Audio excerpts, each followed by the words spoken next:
Bienvenidos al estudio del día de hoy. En esta ocasión vamos a estudiar acerca de por qué hay dos diferentes relatos de la creación en Génesis, capítulos 1 y capítulo número 2. Y es que aparentemente encontramos allí dos tipos de relatos, y no es aparentemente, si leemos detenidamente el capítulo 1 de Génesis y luego leemos el capítulo 2, en realidad es básicamente una perspectiva diferente de abordar el mismo tema, aparentemente. De manera que algunos especialistas y teólogos modernos han llegado a la conclusión de que en el capítulo 1 de Génesis es una narración diferente de alguien distinto al que está relatando en el capítulo número 2. Y existen precisamente diferentes tradiciones, diferentes teorías con respecto a eso, y por lo menos hay 4 tradiciones literarias que son las que enmarcan, por decirlo de esta manera, y abordan toda la historia del Pentateuco prácticamente.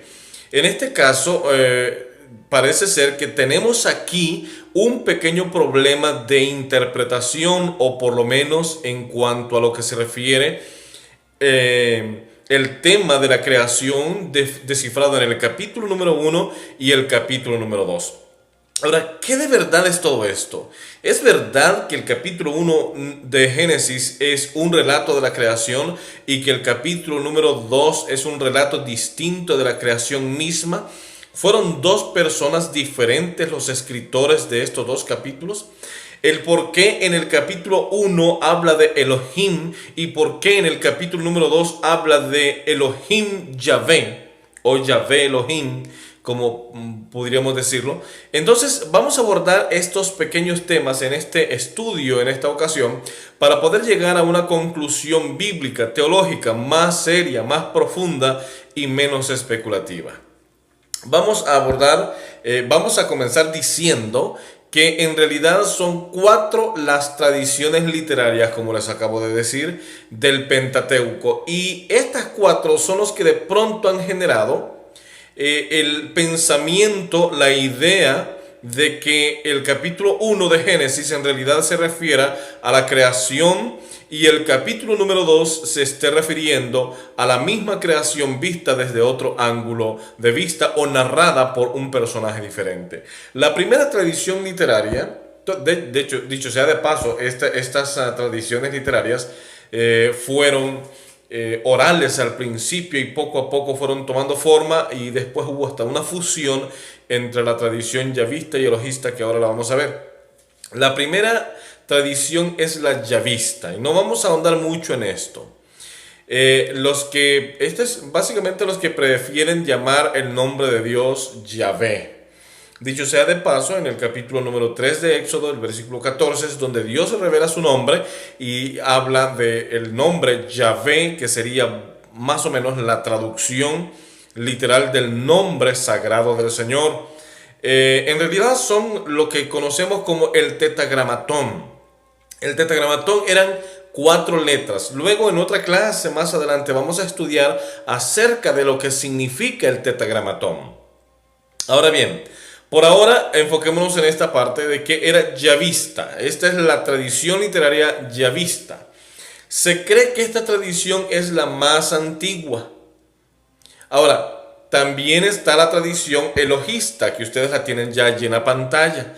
Elohistas son aquellos que prefieren decir al Señor con el calificativo Elohim, que significa el Todopoderoso o el Poderoso. Y también existe la tradición literaria deuteronomista, y también existe la tradición literaria sacerdotal, o lo que también llamaban el código real. Muy bien, vamos a enfocarnos prácticamente en el yavista y el elohista, porque aparentemente estas dos definiciones son las que han acarreado el problema de interpretación con respecto a las dos tendencias teológicas. Unos que prefieren decir que el capítulo 1 de Génesis es el relato en sí de la creación, pero que el capítulo 2 es el relato descrito por otra persona, narrado por otra persona, en donde el nombre a Dios, más bien dicho, al Elohim del capítulo 1, se le da el nombre de Yahvé. Ya se le llama en el capítulo 2, a partir del versículo 4, ya se le da el nombre de Yahvé a Dios, al Elohim del capítulo 1. Muy bien, veamos algunos detalles primero. Lo primero que tenemos que entender es que en el capítulo número 1 de Génesis definitivamente no se le da el nombre de Yahvé a Dios, solamente el nombre de Elohim. Dicho sea de paso, Elohim es un calificativo, es un adjetivo calificativo que denuncia o anuncia o describe una cualidad de Dios que es el poder, la potencia, el poderío de Dios. Así que Elohim significa el Todopoderoso, pero está describiendo una cualidad, está describiendo un atributo de Dios, en este caso el poder del Señor. Y en todo el capítulo 1 destacamos solamente el nombre de Elohim porque no aparece el nombre Yahvé. El nombre Yahvé aparece hasta el capítulo número 2. Ahora bien, quedémonos con Elohim primero. En el capítulo 1 se nos dice que allí es Elohim, dicho sea de paso, porque está destacando la obra creadora de un Dios. Y para que Dios pueda hacer todas las cosas que nos narra en el capítulo 1, tanto en el día primero, día segundo, como lo vimos en la clase anterior, se necesita de un ser que sea inmensamente poderoso, que no haya más nadie en poder más grande que él, y eso es lo que encontramos en el capítulo 1, un Dios todopoderoso, y ese es el foco, el enfoque, la concentración del capítulo 1 de Génesis. Destacar el poderío de Dios, que tiene el poder de crear y de traer a la existencia a partir de la ausencia de materia todas las cosas que existen. Ahora bien, en el capítulo 2, ahora el escritor comienza a dar a conocer un nombre propio, que es Yahvé, o el tetragramatón, que quiere decir Dios, Dios siempre existiendo. Entonces, aquí hay una pequeña diferencia. Ahora bien, para muchos la tradición literaria yavista es anterior a la elohista. Por lo tanto, algunos prefieren decir que el capítulo 2 de Génesis fue escrito antes del capítulo 1 de Génesis. Así que encontramos esa situación.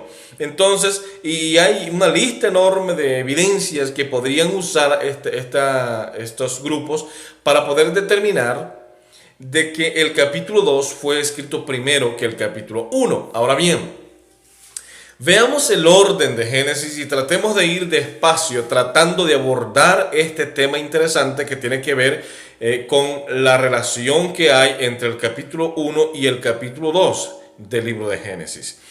Vamos a ir al siguiente paso. Bien, Génesis 1.1 nos dice, ya lo hemos estudiado hasta la saciedad, lo hemos repetido muchas veces, así que una vez más lo haremos. En el principio creó Dios los cielos y la tierra. Ahora, lo que quiero destacar aquí es el paralelismo que hay con el Génesis capítulo número 2 y el versículo número 4.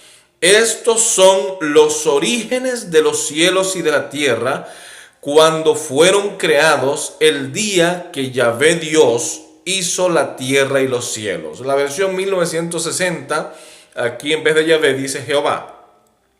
Bien, de modo que vamos a repetirlo. Vean ustedes la similitud. En Génesis 1.1 dice, en el principio creó Dios los cielos y la tierra.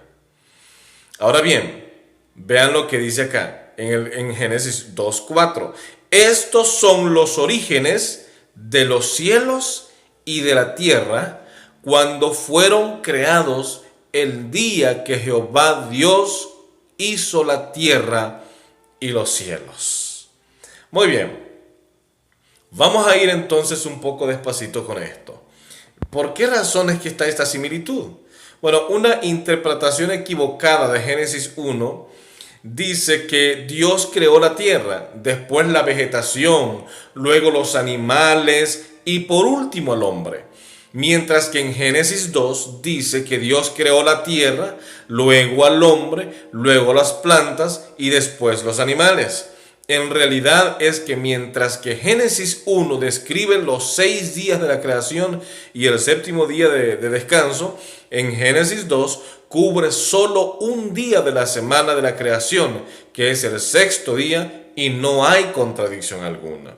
Es decir, lo que estamos observando aquí es un panorama en el que muchos encuentran una contradicción. Es decir, ¿cómo es posible que en Génesis 1 Dios lo último que hace en el proceso de la creación es el hombre?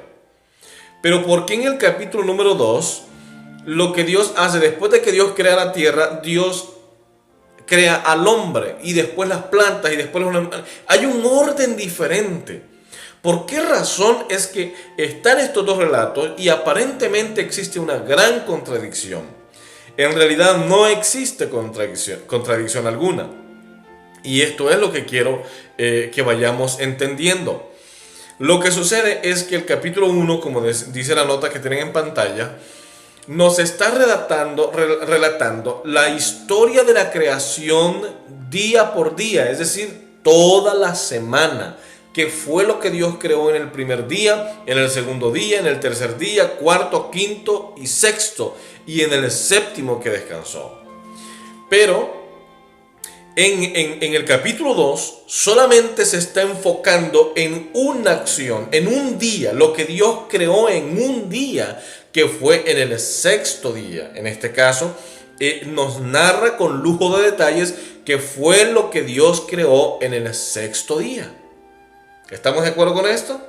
Bien, vamos a ir a ver algunos argumentos y algunos detalles informativos que nos pueden ir ayudando a entender lo que estamos diciendo en este momento.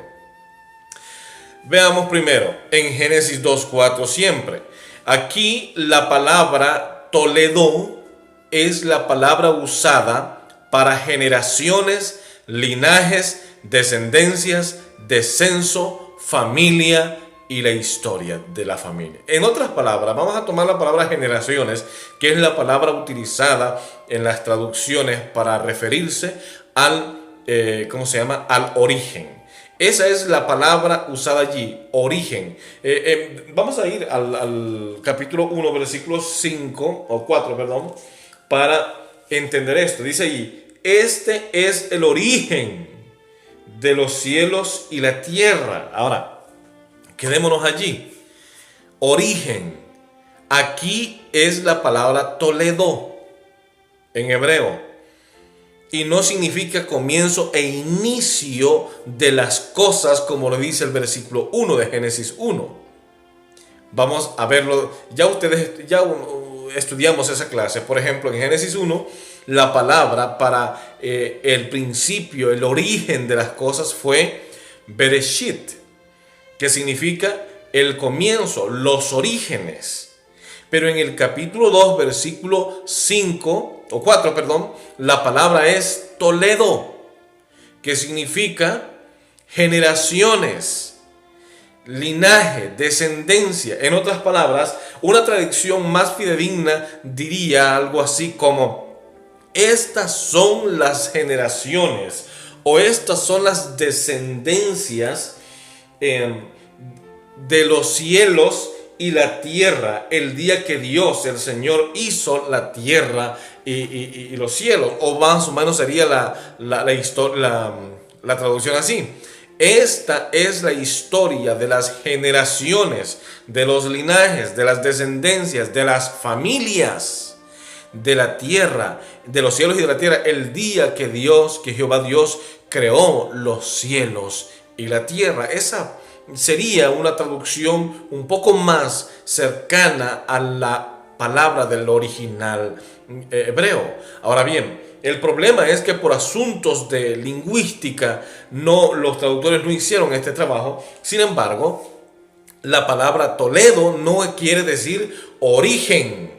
Es en realidad la historia, es las generaciones, es básicamente el inicio de la historia de las generaciones y de los linajes de la tierra que Dios había creado. Ahora sí concordamos en esto. Mientras que Génesis 1:1 nos dice que Bereshit es el origen de las cosas. Génesis 2:4 nos está diciendo que es el inicio de la historia de las generaciones que Dios creó cuando Dios creó los cielos y la tierra. ¿Vamos bien en este sentido? Bien, vamos a seguir a la siguiente entonces. En Génesis 2:5 encontramos, ahora fíjense, en Génesis 2:5 encontramos otra palabrita que necesito que la tengamos muy bien. Déjenme ver un segundito. Ok. Bien. En Génesis 2:5. Aquí tenemos: no había planta alguna en la tierra, ni ninguna hierba había brotado en el campo, porque Dios el Señor aún no había hecho llover sobre la tierra, ni había hombre que la cultivara. Eso es lo que dice la versión que tengo acá. Ahora bien, en Génesis 2:5 encontramos otra palabra que nos da a entender que no se está refiriendo a la creación de toda la tierra que está mencionada en el capítulo 1 de Génesis. Aquí en Génesis 2:5 aparece la palabra sadé, que es la palabra traducida como campo, tierra, herencia, una parcela. Y aquí el Señor está hablando de un campo de tierra. Este es sadé. Ahora, la otra palabra que también quiere decir tierra es la palabra eretz. La palabra eretz, que lo vimos en el capítulo 1, versículo 1 de Génesis, significa tierra, pero estamos hablando de una porción de tierra más grande, que en este caso sería el planeta Tierra. Pero en Génesis 2:5 ya no se está refiriendo a la tierra como tal. Dicho sea de paso, en Génesis 2:5 aparece 3 veces la palabra eretz con referencia a la tierra como planeta. Pero cuando se está refiriendo al campo para cultivarla, se está refiriendo a sadé, una porción pequeña, como una parcela, como un campo, como un jardín, que posteriormente en el desarrollo del capítulo 2 de Génesis encontramos como Dios comienza a plantar ese jardín del Edén para podérselo dar como herencia y como heredad al hombre y la mujer. Ahora, tenemos 2 pistas hasta este momento para poder demostrar de que, que el capítulo 1 y el capítulo 2 de Génesis no necesariamente se están contradiciendo. Al contrario, Génesis 1 es la narración de la historia de la creación de toda la tierra, y Génesis capítulo número 2 es en realidad la narración de lo que ocurrió en el 6º día. Cuando Dios creó al hombre, y Dios creó los animales, y también Dios creó el huerto del Edén, en el cual Dios colocó al hombre y a la mujer. Ahora, es interesante de notar que a medida vamos avanzando en el capítulo número 2, vamos encontrando que Dios detalla detenidamente cómo fue que Él llevó a cabo la creación del hombre. Ya conocemos que allá dice allí mismo en el capítulo 2, dice que no había llovido sobre la tierra. Ahora, pero no significa que las aguas no existían, porque ya en el capítulo 1 encontramos que las aguas existían. Estamos hablando que no llovía sobre la tierra, no había ese efecto físico de la lluvia caer sobre la tierra, sino que subía un vapor de agua de la tierra y regaba todo cuanto Dios había hecho. Notamos otra diferencia increíble en el capítulo 2, y es que los árboles de los que habla en el capítulo 2 son completamente diferentes a los árboles de los que habla el capítulo 1. Es decir, cuando nosotros vemos el capítulo 2, encontramos que Dios les dice que todo árbol, de toda fruta que hay allí, estamos hablando de plantas cultivadas, de plantas que Dios había dedicado tiempo, que Adán también había dedicado tiempo para poder plantar allí en el jardín del Edén.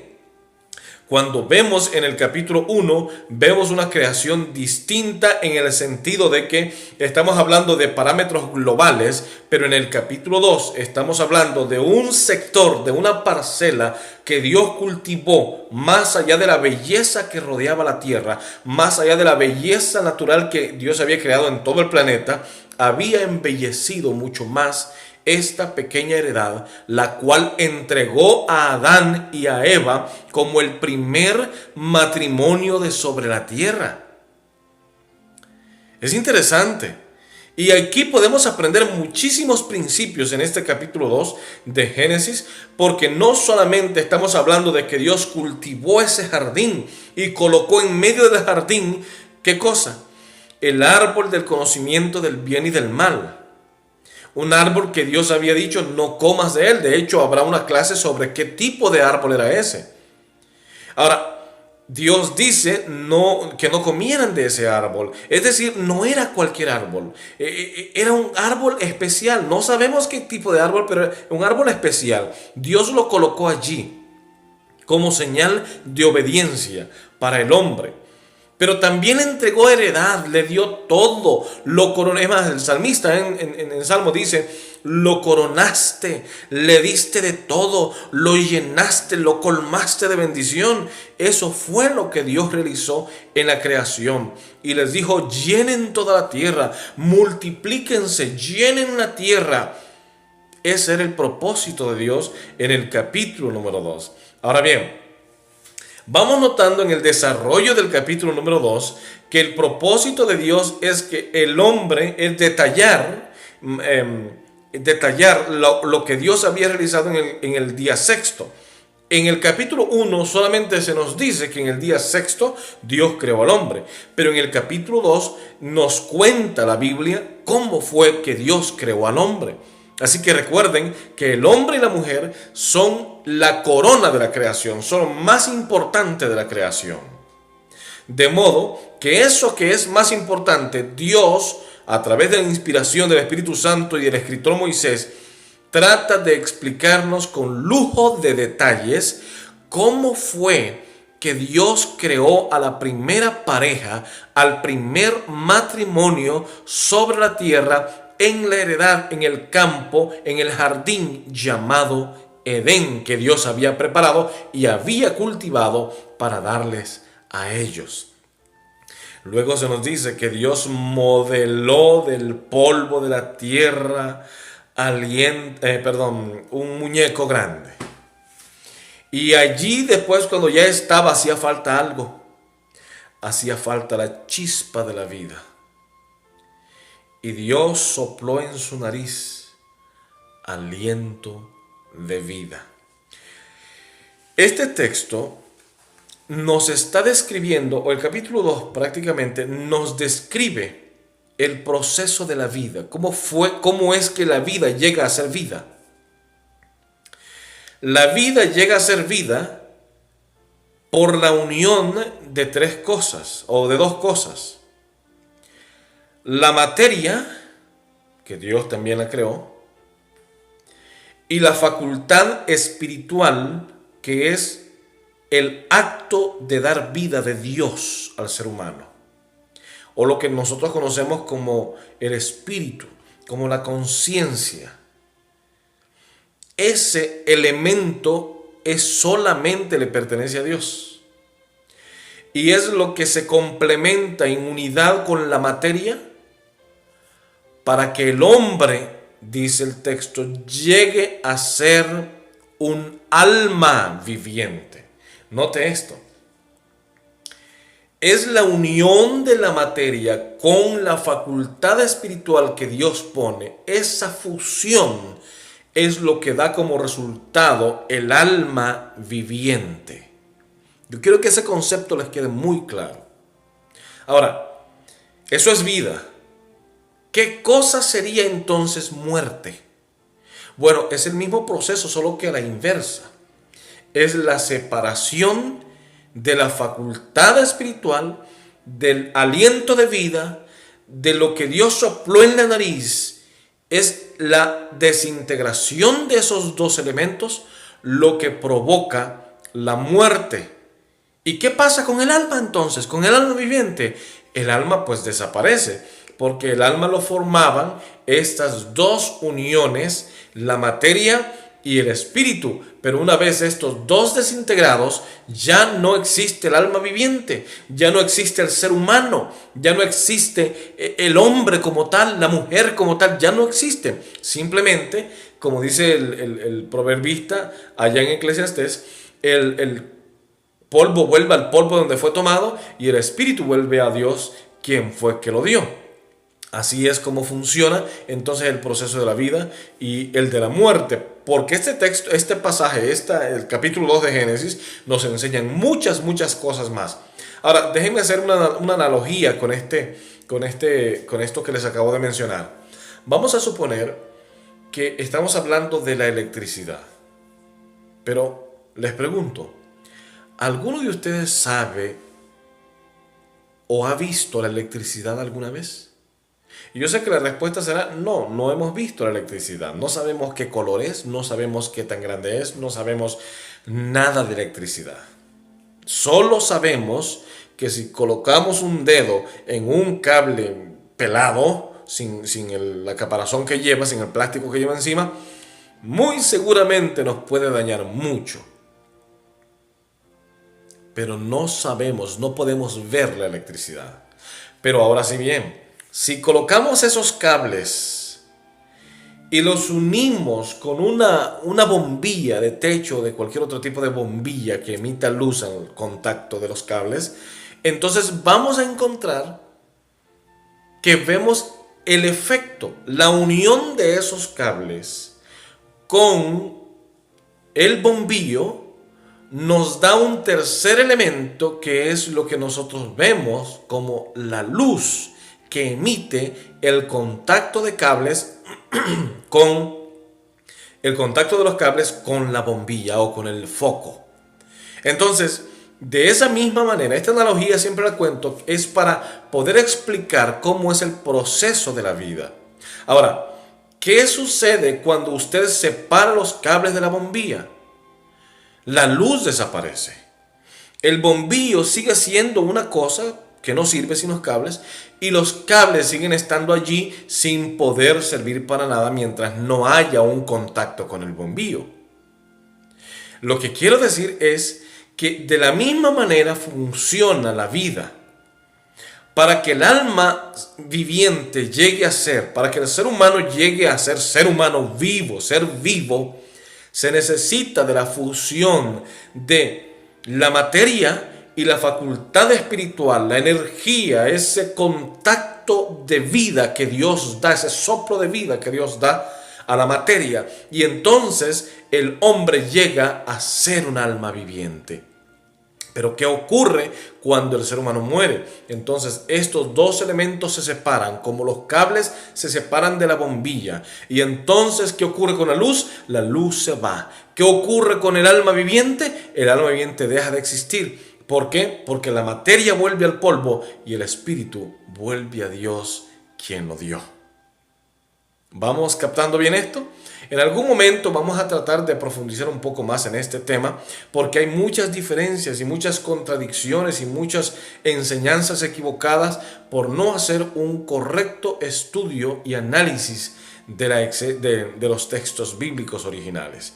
Pero bien, el capítulo 2 entonces de Génesis no se contradice en definitiva al capítulo 1 y el capítulo 2 cierra con que el hombre y la mujer son la corona de la creación de Dios, son lo más importante para Dios y Dios se reúne con el hombre y Dios establece un pacto con el hombre y Dios está con el hombre vestido de un manto de justicia, de luz, de justicia de Dios. Por eso el hombre no tenía vergüenza, porque su cuerpo estaba rodeado de un resplandor de luz que era lo mismo que le hacía las funciones de vestimenta. No tenía necesidad de vestir, de comprar un pantalón, de comprar saco, de comprar corbata, de comprar cosas para cubrir su cuerpo, porque la luz, como vimos en la clase anterior, que emana del Rey de Reyes y Señor de Señores,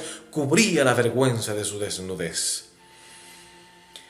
El hombre y la mujer perfectos, salidos de la mano de Dios, en un jardín perfecto, en un mundo perfecto, en donde no había pecado, no había sufrimiento, no había dolor, no había tristeza, no había miedo, no había sentimiento de culpa, no había absolutamente nada de las cosas que el pecado trajo. Solamente había armonía, felicidad, una relación directa con Dios. Y eso es lo que el Señor quiere darnos de nuevo. Sin embargo, eso ocurrirá cuando el Señor establezca su reino de nuevo, un reino perpetuo, un reino eterno, cuando los cielos contaminados con pecado que vemos en esta tierra, cuando el mundo contaminado con el pecado, cuando este planeta contaminado con el pecado sea restituido, sea purificado.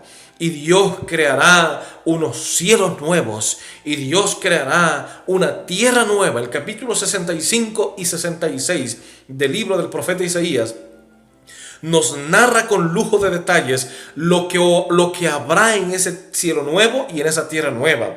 El capítulo número 21 y 22 del libro de Apocalipsis nos hablan de cómo Dios creará un cielo nuevo y una tierra nueva que Dios heredará a aquellos que hemos sido fieles hasta el final de la historia del mundo o hasta el final de nuestros días de vida en este planeta. Lo cierto es que hay algo que me impresiona, me llena de esperanza, de felicidad y de motivación para luchar en esta vida. Y es lo que nos dice el libro de Apocalipsis. Y vi descender del cielo a la santa ciudad, a la nueva Jerusalén, ataviada como una novia para casarse con su esposo. Y esa nueva Jerusalén traía 12 columnas, 12 muros, 12 puertas. Y en esas puertas 12 ángeles y 12 nombres. Y entonces por allí, por esas puertas, entraremos al paraíso del Señor, a la nueva tierra, al nuevo cielo que Dios nos quiere dar. Por esa razón es que es tan interesante el estudio del libro de Génesis, para poder comprender las maravillosas cosas que Dios había hecho en la creación, para poder comprender un poquitito de las cosas más hermosas que el Señor nos tiene preparadas para nosotros. Allá en Juan capítulo 14, versículo 1 al 3, el evangelista Juan nos dice: no se turbe vuestro corazón. Creéis en Dios, son palabras de Jesús. Creed también en mí, dice. En la casa de mi Padre hay muchas moradas, y voy pues a preparar un lugar para vosotros. Y si me fuere, vendré otra vez, y los voy a tomar a mí mismo, y los voy a llevar conmigo, en otras palabras, para que donde yo esté, vosotros también estéis. Esa es la bendita esperanza que nos tiene aquí compartiendo con ustedes. Es la bendita esperanza que nos tiene aquí enseñando y capacitando a nuevos líderes. La esperanza de poder ganar a muchas personas para el reino del Señor, para que cuando Él venga podamos compartir todos juntos como una familia, juntos como hijos del Señor, nunca separarnos más y vivir eternamente en felicidad. Ya no habrán secuestros, ya no habrán asesinatos, ya no habrán asaltos, no habrá miedo, no habrá tristeza, no habrá dolor, no habrán lágrimas. Habrá completamente felicidad. Ese es el mundo que yo añoro. Ese es el ambiente que yo quiero. Y ese es el ambiente, el cielo, la tierra que el Señor me promete. Y por esa razón debemos seguir adelante. Que Dios te bendiga en esta hora. Y quiero decirte algo. La siguiente clase es maravillosa. Una clase en la que veremos por primera vez la promesa de un Salvador.